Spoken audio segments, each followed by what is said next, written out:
last video, or actually maybe it was the video before that. Sorry y'all for the mix-up. I mixed it up. This video is going to be about the 3 things to do in Ao Nang, one of my favorite places in southern Thailand.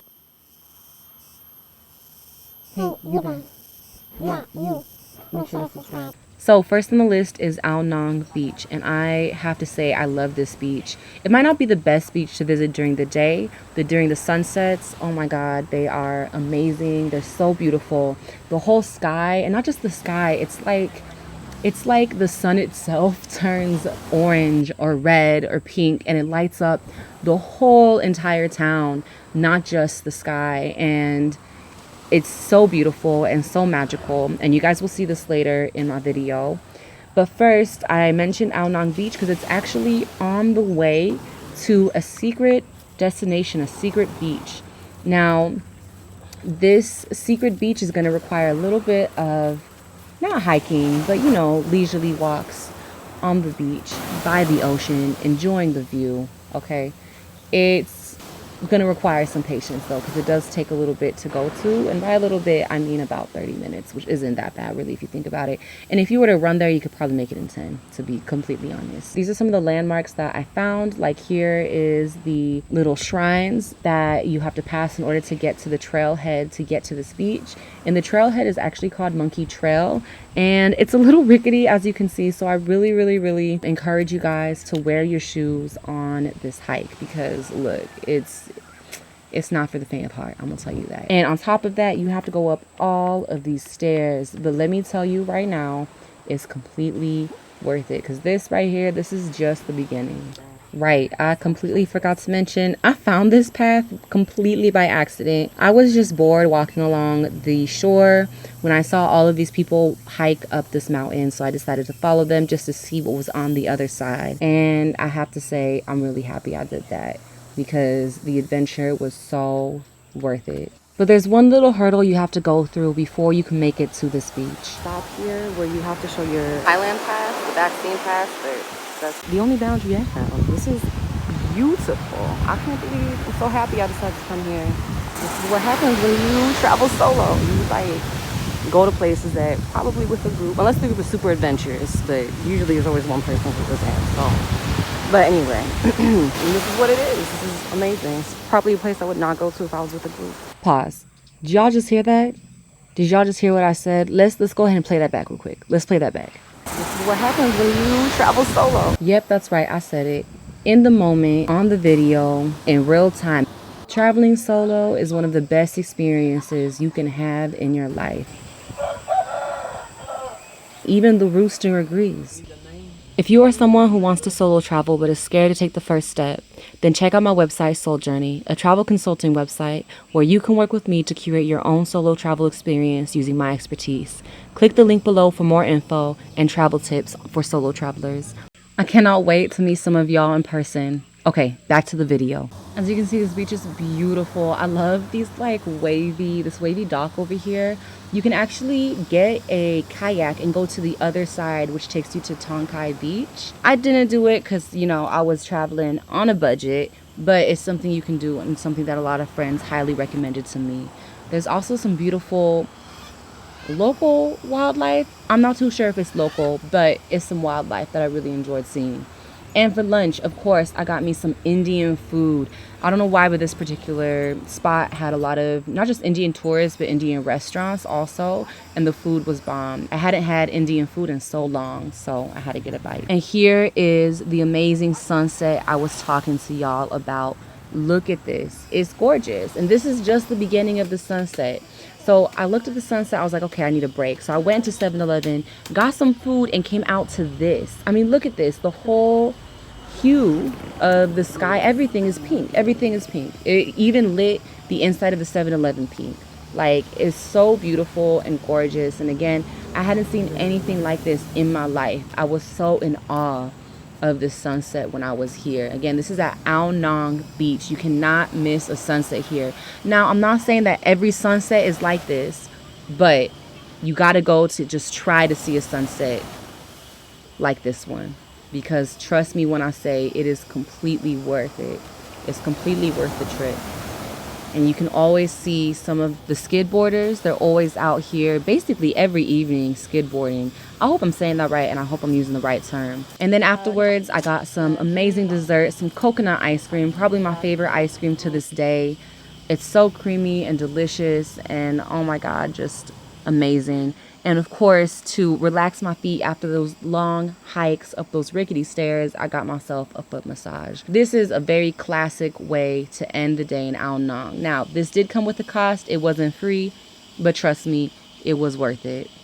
Now, second on the list is Dragon Crest Trail.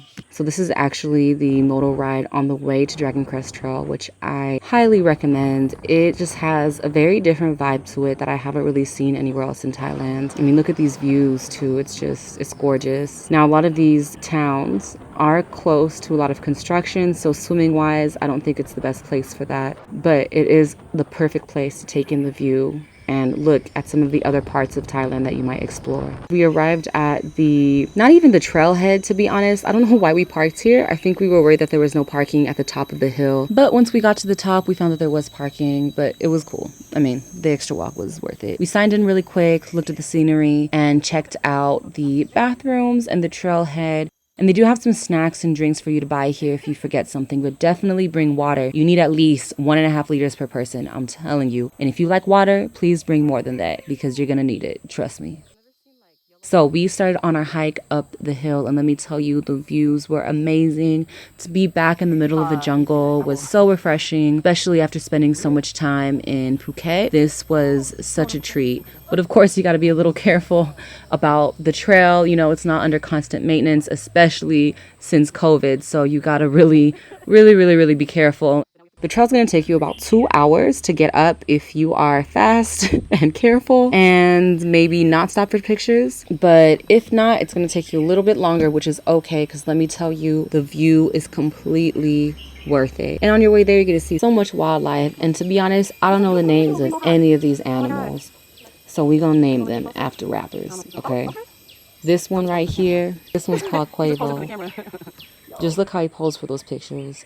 And then this one is a real special one. Okay, this is for the real hip-hop heads out there. I'm going to call this one Lupe.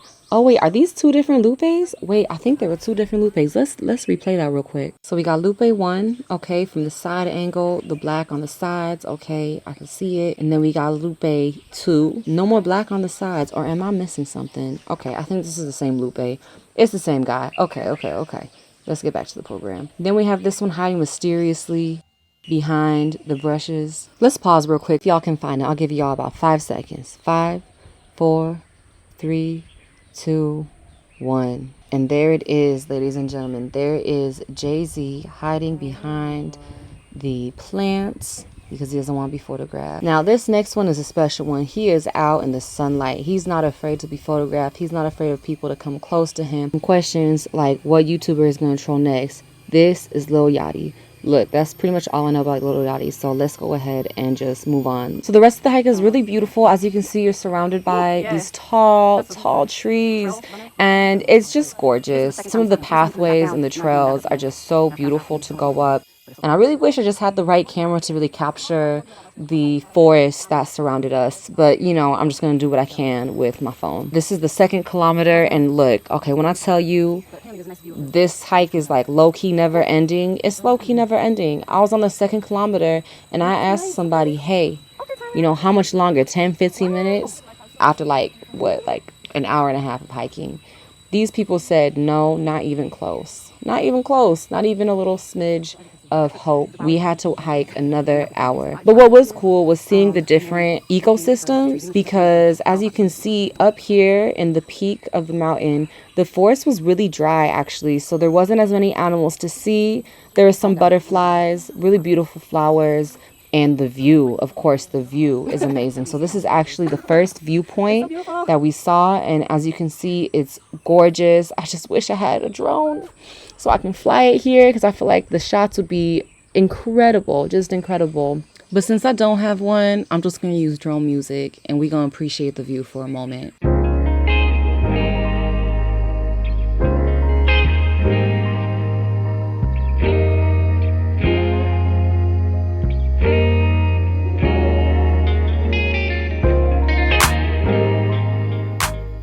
And again, with the trees, I was just obsessed with them. They were so beautiful to look at.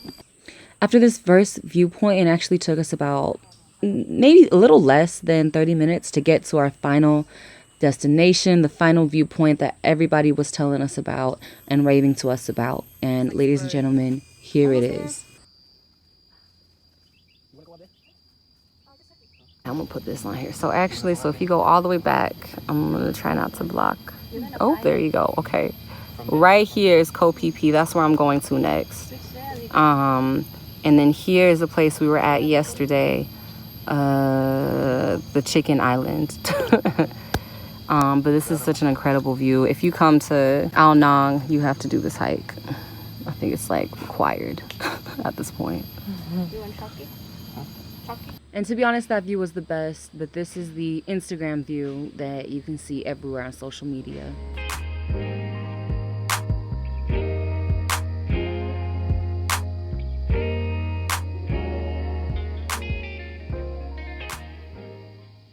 By this point, we decided to head back because I actually had a ferry to catch. So, oh my God, it was just ridiculous. But, you know, me being me and travelers being travelers, we're like, oh no, we have plenty of time. We can do whatever we want. So we decided to hang out a little bit longer, see some of the flowers, stop by a pond, which was really part of a cool Buddhist tale. That's literally all I can tell you. And of course, go to this waterfall, which we were told... well, would be more than this, but that's what we got as the waterfall. So a trickle of water is what that is. And then we headed back and we had to say goodbye to the beautiful view. Honestly, on the way back, it took about, maybe an hour to get down, maybe less. I'm pretty sure if you speed walk or speed hike, it would take you less to get down. Luckily, I made it on, definitely pressed for time, but I made it onto the ferry back to Phuket. I was so excited for my next adventure to just chill and relax on Phuket Island. But 30 minutes into the boat ride, I find out this boat wasn't going to Phuket. It was going to another destination. And I will save that for next week. I will see y'all later. Peace.